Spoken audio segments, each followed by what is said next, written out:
Ayun, oh. Op. Yun, oh. Diba? Yung blue na tent, yan. 1.5 daw yan. 1.5 daw yan. Tingnan natin. Yan yung dagupan, ha. Yung gilid ng tutuban. Ayun. What's up mga kayon? Welcome back pa rin syempre dito lang sa Joe Malone TV. Tunay na balita, walang kinakampihan, sumasalamin sa katotohanan lamang. Hi sa lahat ng viewers ni Joe Malone TV ha. Oh, please subscribe and click the notification button ha. God first.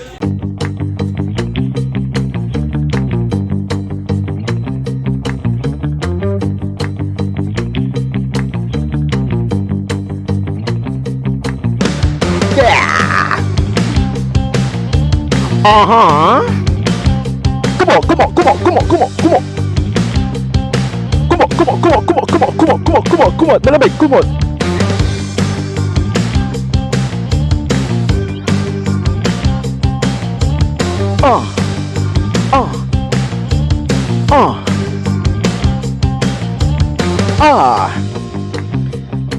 Ay, ang hirap.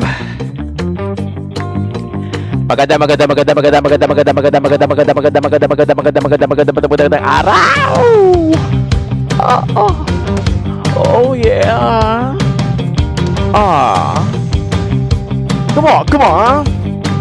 Pasok na mga sugay ha. Oh yeah, the good times. Para sa mga naghahanap ng kanta na yan, the good times.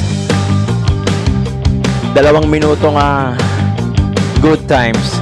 Kasi susunod, mababad times ka na. Oh yeah. Ah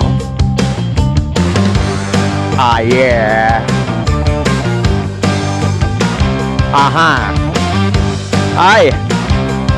Ay, usapan na. Usapan natin, wala mapipikon mamaya ha. Walang maaasar. Umanda na kayo. Dahil nagbabalik na. Medyo nasa 87 na tayo. 87. Although may mga rashes pa tayo dito. Para sa inyo yan. Magbabalik ang Joe Malone TV. Ay, magandang araw sa inyong lahat. November 12, araw ng Tuesday, alas 9 dito sa akin ha. 2 upload ang gagawin natin ngayon. Medyo sisipagan na natin dahil December ang sahod nito at wala pa tayong pera. Medyo wala pa tayo sa ceiling. Kaya medyo todo habol. Pero nakakalimutan ko ikwento, no? Yung sakit ko pala, viral infection. Lantutay ako nun. Para akong kangkong na walang dilig. Lantutay ako nun. Grabe yun. Alam mo yung isang gabi, Martes, okay pa ako. Nakapaglatag pa ako ng i-edit ko. Tapos biglang kinabukasan, lantutay gulay ka na. Grabe yun, no?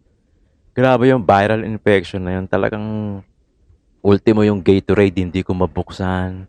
Yung tumbler ko, hindi ko mabuksan. Hindi ko mabuhat. Tapos pagka iiyak ko, akain pa ako ng asawa ko. Para lang makatayo. Grabe yun. Grabe yung sakit ng katawan na yun. Para akong ginulpi ni rape ng 10 bakla.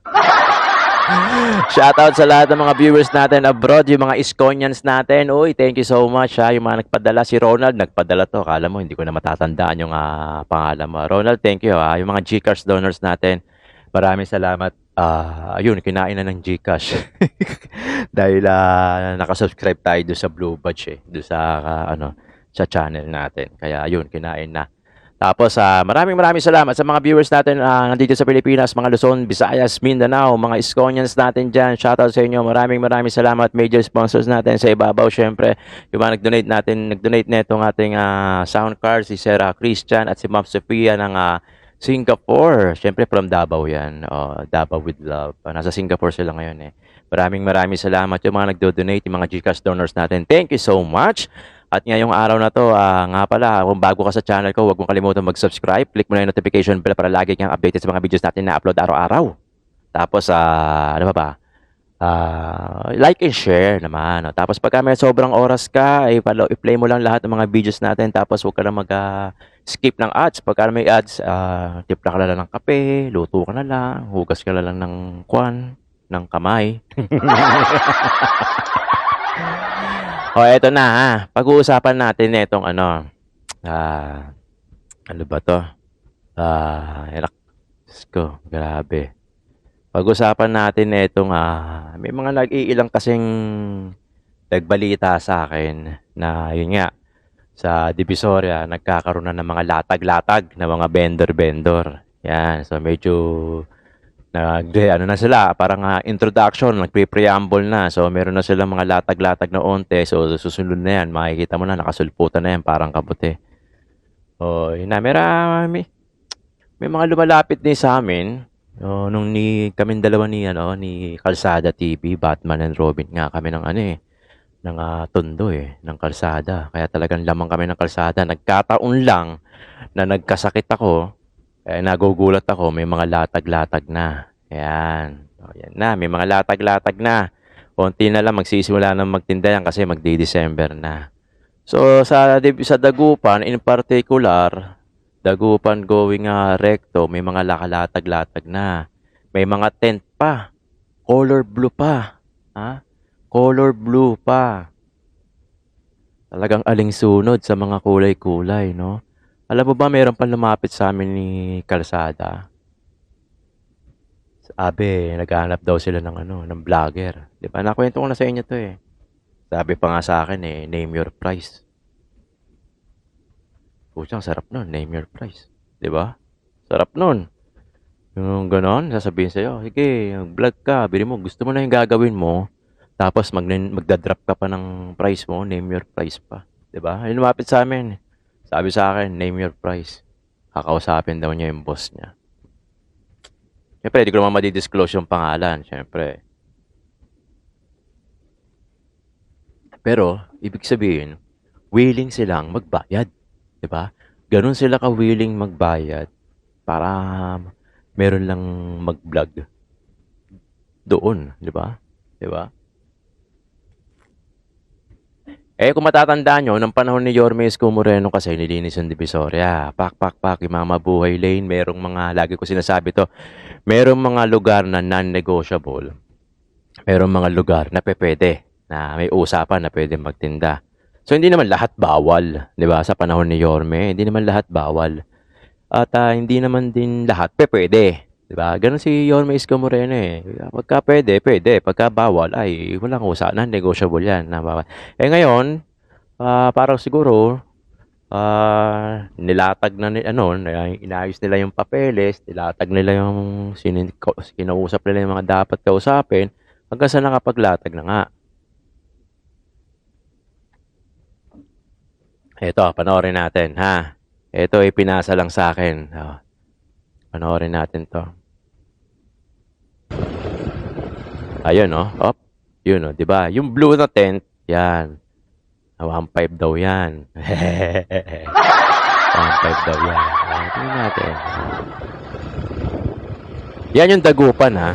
Yung gilid ng Tutuban. Ayun, no? Dami, no? Oh. Pak.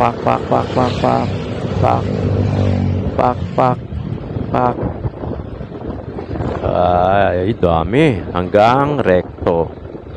Dulo niyan yung recto. Yan, yung exit, yung entrance naman ng Tutuban yun. Ulitin natin, oh, yan. Parang nakalatag daw si Kwenta eh. Yan, oh.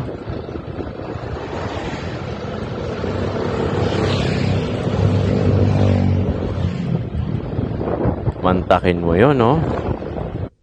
Diba? Yan, no? Sunod-sunod. So, 1.5 ata per tent. Matindi. So, ilan yun, no? Kung 50 yan, ay magkano na kaagad yun. Diba? Yun ang nakakapanghinayang lang kasi kung tatandaan nyo, yung kay Isko Moreno, nag-clearing operation, ilalagaan tong Dagupan na to kasi mabuhay lane to. Diba? So, inalagaan yan para malinis. Kasi pagka may mga vendors na yan, syempre may mga bibili-bili na, magkukumpu-kumpulan na sila ng ganyan. So, pwede ka nang maka-istorbo ng interest ng iba. Siyempre, yung mga dadaan na kalsada, 'di ba? Yung mga lalakaran ng tao, yan bangketang-bangketa na yan kung tutuusin, 'di ba? So, gano'n na yung nangyayari, eh, nako-compromise na kumbaga. Dito mo masasabi yung ano, eh, dito mo masasabi yung kapakanan ng isang tao sa sarili versus dun sa kapakanan ng para sa lahat, 'di ba? Kung paano mag-isip si Yorme Iskong Moreno na kailangan walang masasagasaan na iba, walang mako-compromise na ibang trabaho, o hindi ka makakaistorbo ng iba. Parang ano lang 'yan, eh, parang ano ba 'to, ano ba magandang sample diyan? Parang ano lang 'yan, halimbawa nagtinda ka sa bawal, oh, tapos sasabihin ni vendor, "Anong gusto mo?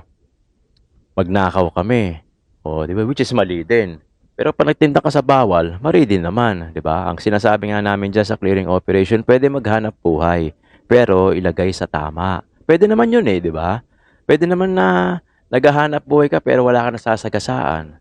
Naghahanap buhay ka pero nasa tama ka. Naghahanap buhay ka, wala kang nasasagasaang iba. Nasa tamang lugar ka, nasa tamang puwesto ka, naghahanap buhay ka, oh, puwede naman 'yon kaysa do'n sa naghahanap buhay ka tapos nando'n ka sa bawal. Naghahanap buhay ka tapos marami kang napeperwisyo na iba kasi bawal yung lugar na pinupuwestuhan mo, 'di ba?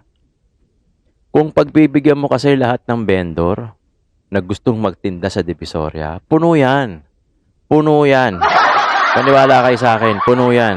Alam ng mga taga Maynila 'yan. Putya 'pag hindi niyo alam 'yan, anong utak ang meron kayo, 'di ba?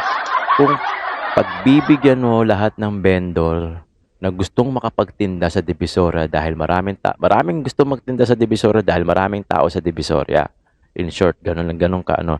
Kumbaga nandodo'n na yung market, nandodo'n na yung mga bibili sa'yo, pupuwesto ka na lang. Eh, ang problema kung pagbibigyan mo lahat 'yan, puno yang Divisoria na 'yan, wala ka ng lalakaran. Baka ultimo yung bibili hindi ka na maarok, eh.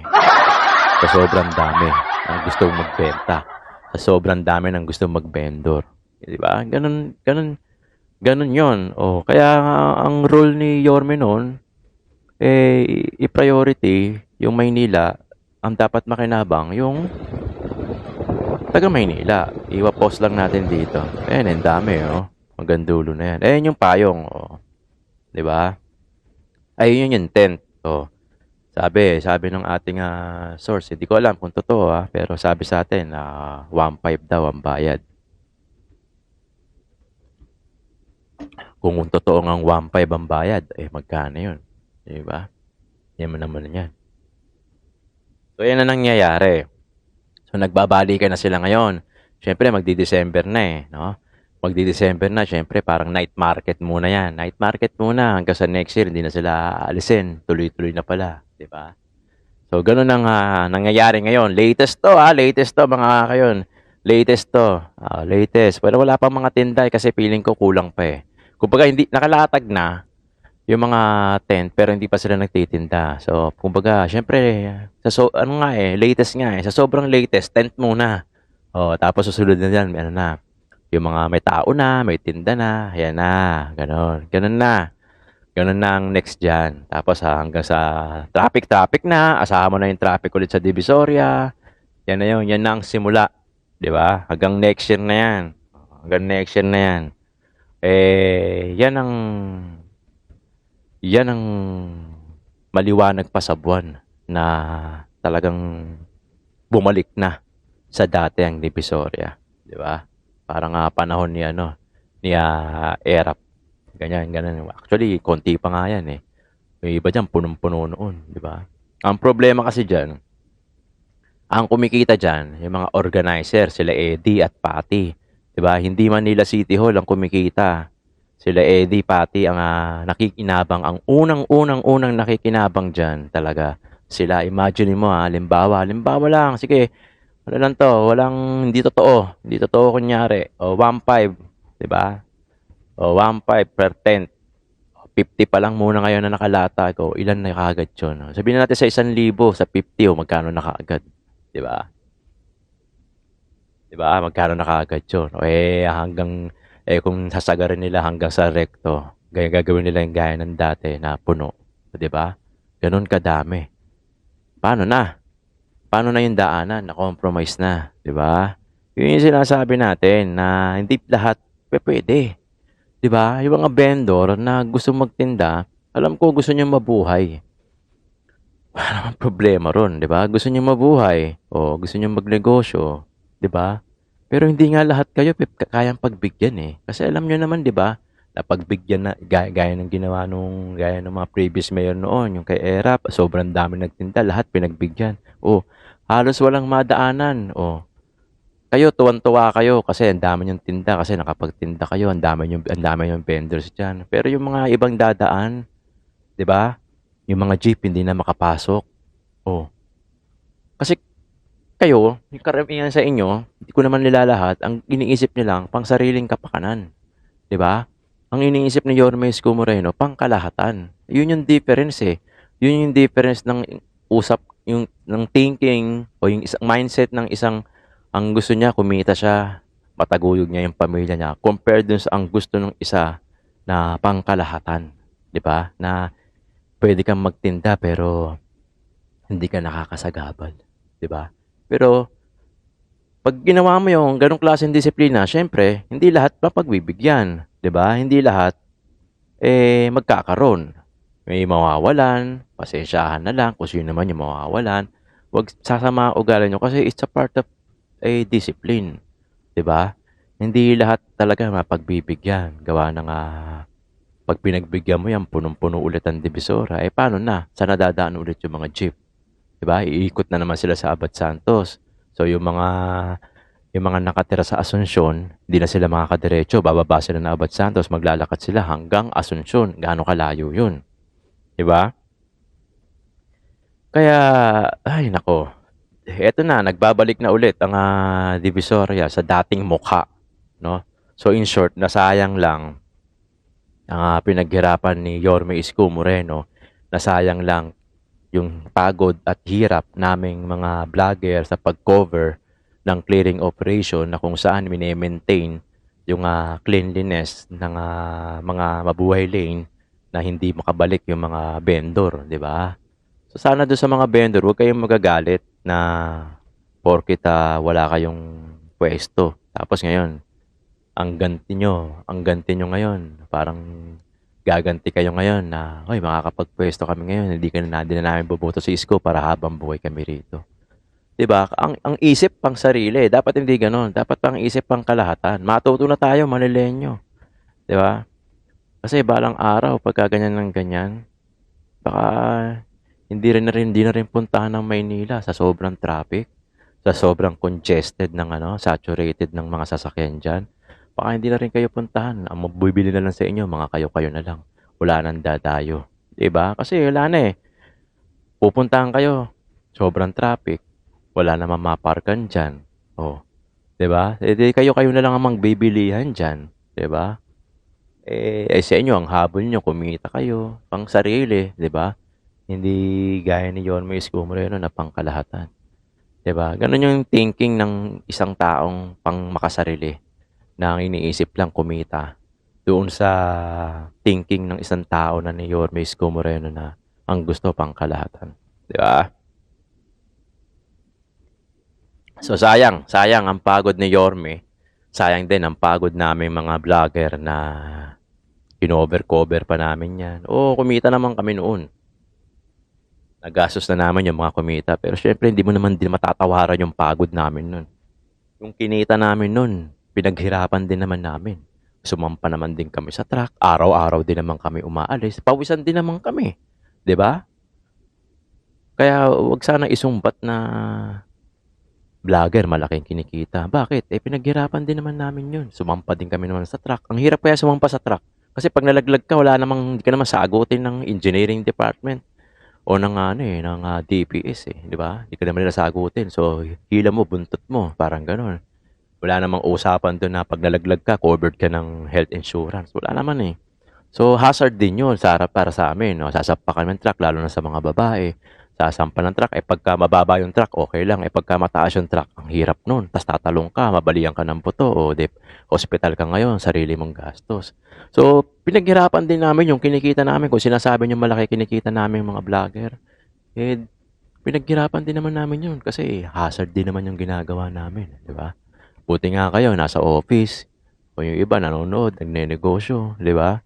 Kami nasa labas, naaarawan. Kaya dito, mga suot namin, may mga sleeve kami, di ba? Pinaghirapan din namin yung kinita namin. Hindi namin din na nilimos o hiningi, di ba? Kaya, nakakapanghinayang din sa part namin dahil yung nakikita namin na noon malinis, ngayon nagkakababalikan na unti-unti. Kaya nakakapanghinayang mga kayon. Sobrang masakit din sa mata. Eyesore, kumbaga, sa amin. Kaya nakakalungkot. Nakakalungkot pero ito lang ang talagang kaya namin gawin na manawagan sa mga manonood na sana ibalik natin ulit si Yorme Isko Moreno para talagang ma-maintain at malinis ulit yung kapaligiran sa may kamay nila. Hindi, pasensya na, hindi lahat pwede, di ba? Hindi lahat pwede. Alam niyo naman yan. Ang Pinoy naman, madali naman, magaling naman dumiskarte, di ba? Pumupunta nga tayong ibang bansa, nakakadiskarte nga tayo. Dito pa kaya sa sariling bansa natin. Di ba? Ang Pinoy, ang lalo na mga taga-tondo, madiskarte yan, di ba? Madiskarte yan. Kaya talagang kahit anong hanap buhay, kaya niyang pasukin. Pero hindi lahat na mapagbibigyan.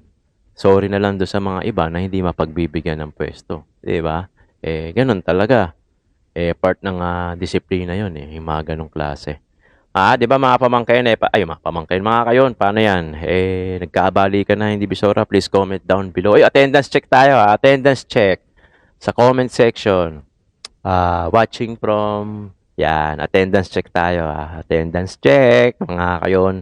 Maraming salamat mga kayon, ito ang latest sa Divisoria, nagbalikan na, unti-unti, ang mga vendors at sinasakop na ulit ang kalsadahan, bangketa, at sinasakop na at nako, asahan nyo na ang heavy traffic dyan sa mga susunod na araw o buwan, lalong-lalo na December na next month. Yan. So, nakakatamad ng pumunta dyan. Alright, mga kayon.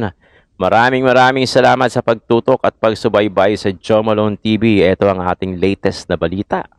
November 12, Tuesday, araw ng Tuesday.